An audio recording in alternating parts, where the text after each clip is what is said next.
Hello,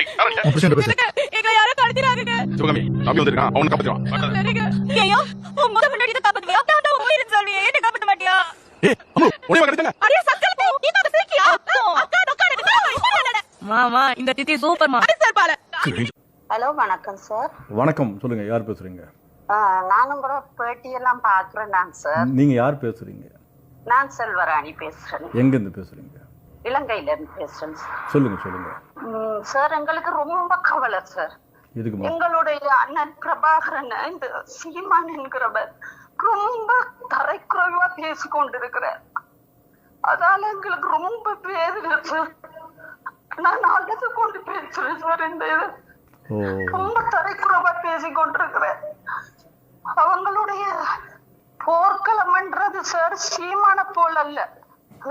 அவர் ஒரு எப்படி என்றா கட்டறைக்குள் அவர் எல்லாரையும் கொண்டு நடத்திய ஒரு போராளி. அவர் வீரன், எங்கட தெய்வம் சார். அவரை இவர் ரொம்ப தரைக்குறவா பேசிக்கொண்டு எங்கட பொட்டம்மன் யாருன்னு தெரியுமா சார்? நான் அவரை பார்த்திருக்கேன் சார். இல்லம்மா, எந்த ஆதாயம் இல்லாமல் தன் உயிரை பணைய வைத்து போராடிய போராளிய எவ்வளவு அசிங்கமா சொல்றாரு பாருங்க. எவ்வளவு அசிங்கமான வார்த்தை பயன்படுத்த பாருங்க.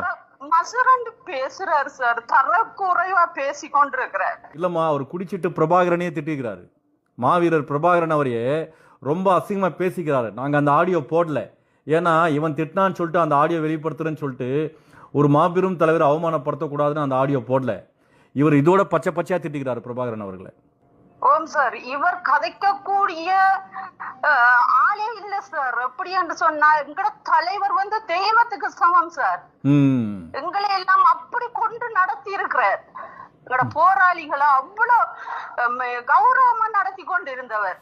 நாங்க ஒரு சோடா குடிக்க மாட்டோம் சார். ஒரு சோடா ஒரு போராளி குடிக்க கூடாது.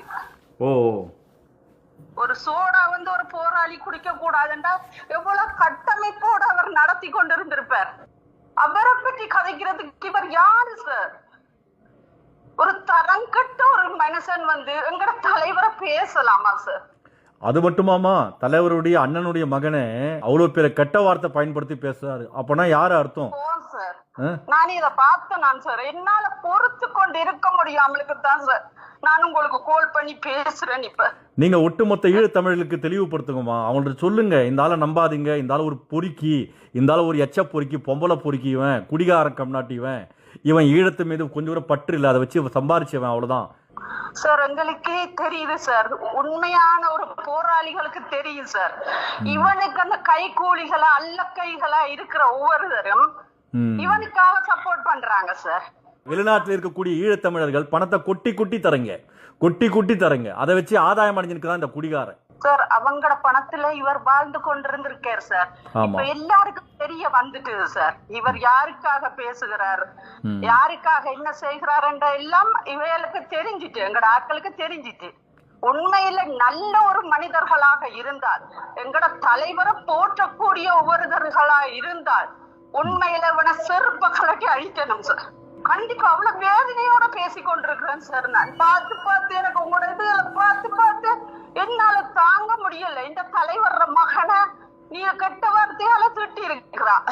எனக்கே ரொம்ப கஷ்டமா இருக்குமா. இல்லனா நான் எதுக்குமா சீமானை எதிர்க்கணும்? சீமானை எதிர்க்க வேண்டிய அவசியமே எனக்கு இல்லை. எனக்கு என்ன சீமான்ட்டு போவோம். நான் ரொம்ப கௌரவப்படுத்துறேன் சார். ஒவ்வொரு இதுலயும் நான் உங்களை பார்த்து கொண்டே இருக்கணும், உங்களை பின்பற்றி கொண்டே வரேன் சார். இல்லம்மா, அவன் பொட்டம்மான திட்டும் போது எனக்கு மனசுக்கு ரொம்ப வருத்தம், வேதனையா இருந்துச்சு. அந்த வேதனை தாங்க முடியாம தான் நான் அவனை திட்டனை தவிர ரொம்ப கஷ்டமா இருக்கு. ஈழ மக்கள் போராடி கடைசியில் அது வெற்றி பெறாமல் போயிடுச்சு என்று வருத்தம், வேதனை இருக்கு. இப்போ இருக்கக்கூடிய சிஎம்கிட்ட பேசி அந்த மக்களுக்கு, ஈழத்த மக்கள் ஏதாவது செய்யலான்றது அந்த முயற்சி மேற்கொள்ளணும். ஆனால் அதெல்லாம் விட்டுட்டு யாருமே உதவாத மாதிரி எல்லா உறவுகளையும் வெட்டி விடுறாமா இந்த ஆள் சார். இவன் ஒரு கைகூலி சார். இவன் யாருக்காக பேசுறான்னு உங்களுக்கு புரியல. இவன் காசை வாங்கிட்டு இவன் சும்மா அவங்களுக்கும் இந்த இடத்துல இருந்து அங்க பாயிறதும் அங்க இருந்து இங்க பாயிறது, இவன் காசுக்காக வேலை செய்யறான்ன்றது எங்கட மக்களுக்கு தெரியல சார். ஈழத்துல போர் முடிஞ்ச பிறகு ராஜபக்ஷ தம்பிட்ட கள்ளத்தொடர்பு வைத்துக் கொண்டு அவன்கிட்ட பணம் வாங்கி ஒரு தனியார் தொலைக்காட்சியில் நிகழ்ச்சி பண்ணி முதல்ல வருமானத்தை எடுத்துக்கொண்டது இப்படிதாமா இவன்.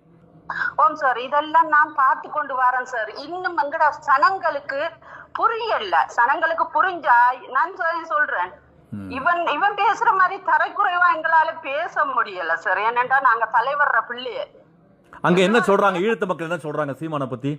இல்ல, பாக்குறவங்களுக்கு வேதனை சார். எங்களால கதைக்க முடியல சார். நேரா வந்து எங்களால கதைக்க முடியல. ஏன்னு சொன்னா முகம் காட்ட முடியாத நிலையில நிறைய பேர் இருக்கிறாங்க சார். நான் ஒரு சின்ன உதாரணம் சொல்றேன் சார். இவரோட இவன் வந்து இருந்த நேரம் கேம்ப்ல இருந்த ஒரு போராளி சார். அவர் வந்து இந்த இயக்கத்துல இருந்தபடியா குடிச்சிட்டு போய் அரசாங்கம் அவருக்கு ஊசி எல்லாம் நிறைய போட்டபடியா அவர் கொஞ்சம் மனநிலம் இப்ப பாதிக்கப்பட்டிருக்கிறார் சார். முதல் இப்போ ஒரு 7-8 வருஷத்துக்கு முதல் சீமான தேடி போனார் சார். அவர் சீமான ஒரு தரம் இல்ல 3 தரம் தேடி அந்த ஆள் போயிருக்கிறார் சார். என்ன சொன்னாரா? இவர் பார்க்க விரும்பல. அவர் கூட இருந்த அந்த கேம்ப்ல இருந்த போராளி போய் வீட்டடியில நின்று நான் சீமானண்ணனை பார்க்கணும் வர சொல்லி இருந்தேன். பார்க்கணும்டா வர சொல்லி இருந்தாருன்னு சொல்லி பாக்குறதுக்காக கேட்டதுக்கு சார் நான் பார்க்க விரும்பல, போன வாங்கிட்டு நான் உன்னை பார்க்க விரும்பல போ அப்படின்னு சொல்லி அனுப்பியிருக்காரு சார். 3 தரமும் போய் அந்த அண்ணன் பார்க்க முடியாம வந்திருக்காரு சார். அதுதான் சொல்றேன், ஈழத்து மக்கள் நீங்க தான் புரிஞ்சுக்கணும். இந்த அயோக்கியன், இந்த பொறுக்கியை நீங்க தான் புரிஞ்சுக்கணும். இவன் நல்லவன் இல்லம்மா, 24 மணி நேரம் குடிகாரவன், அவன் கட்சிக்கு பொண்ணுங்களே அவன் விட மாட்டான். அவன் அந்த அளவுக்கு அயோக்கிய காமவெறி பிடிச்சவன், ஒரு பொறுக்கிமா அவன் பொறுக்கி. இவன் அரசியலுக்கு தகுதி இல்லாதவன். இவன் பிரபாகரனுடைய பெயரை பயன்படுத்துறதுக்கு தகுதி இல்லாதவன். அது எல்லாருக்கும் புரிஞ்சா பரவாயில்ல சார். எங்கட சனங்களுக்கு புரியாம இவனுக்கு உண்மையான போராளி இவன் பக்கம் வரமாட்டாங்க சார். உண்மையான போராளிகளுக்கு தெரியும் இவன் முகம் வந்து எப்படி என்றா ரெட்ட வேடம் போடுற முகம். எங்க தலைவர் அப்படி இல்ல சார். ஒரு பெண்கள் இடத்துல கை குலுக்கி பேச மாட்டாரு சார். தெரியுமா? கௌரவம் அவ்வளவு வந்து மதிப்புக்குரிய ஒரு மனிதனை இவ்வளவு கேவலப்படுத்துறான் சார். இவன் சொல்றாமா, நான் சிங்கள பெண்களை பலாத்காரம் பண்ணுவேன்னு சொன்னான். இப்படியா தலைவர் சொல்லி கொடுத்தாரு? சிங்கள பெண்களை தலைவர் மதிச்சாரு, அப்பாவி மக்களை மதிச்சாரு. தலைவர் என்னைக்குமே அப்படி நினைச்சதில்லை. ஆனா இவன் என்ன சொல்றான், தலைவர் பேரை பயன்படுத்தி கொண்டு எனக்கு சிங்கள பெண்கள் கிடைத்தாங்கன்னா நான் பலாத்காரம் பண்ணுவேன்றாமா இவன். சார், என்னோட தலைவர் வந்து அரசாங்கத்தோட தான் போராட்டம் சார். அவருக்கு கரெக்டா சொன்னீங்க. அவருக்கு சிங்கள மக்களோட ஒரு போராட்டமும் இல்ல சார். சிங்கள மக்களை அவர் அழிக்கல சார். அவர் எந்த ஒரு காரியம் செய்தாலும் நான் செய்தேன் ஒத்துக்கொள்வாரு சார். நாங்க இதை செய்தோம் என்று ஒத்துக்கொள்வாரு சார். நீங்க இலங்கையில எங்க இருக்கீங்க? நாங்க இங்க திருவோணமலையில இருக்கிறோம் சார். திருவோணமலை. சரிம்மா. ஓகே. சரிம்மா, ஈழத்து மக்கள் எல்லாரும் கேட்டேன்னு சொல்லுங்க, கவலைப்படாதீங்க. இந்த அயோக்கியனை இந்த வெளி உலகத்துக்கு தோல் உரித்து காட்டி இவன் ஒரு மோசமான கம்நாட்டி அப்படின்றது வெளிப்படுத்துவேன். அவன் எத்தனை கொலை மிரட்டல் கொடுத்தாலும், எத்தனை பொறுக்கிங்களை ஏவ விட்டு வண்டியா பேசினாலும், பச்சையா பேசினாலும், குடும்ப பெண்களை இழுத்தாலும் நான் அவனை விட மாட்டேன். ஏன்னா இவன் அயோக்கியன். நான் ஈழத்தின் மீதும் ஈழத்து மக்கள் மீதும் எனது உயிரினும் மேலாக மரியாதை வச்சிருக்கேன்.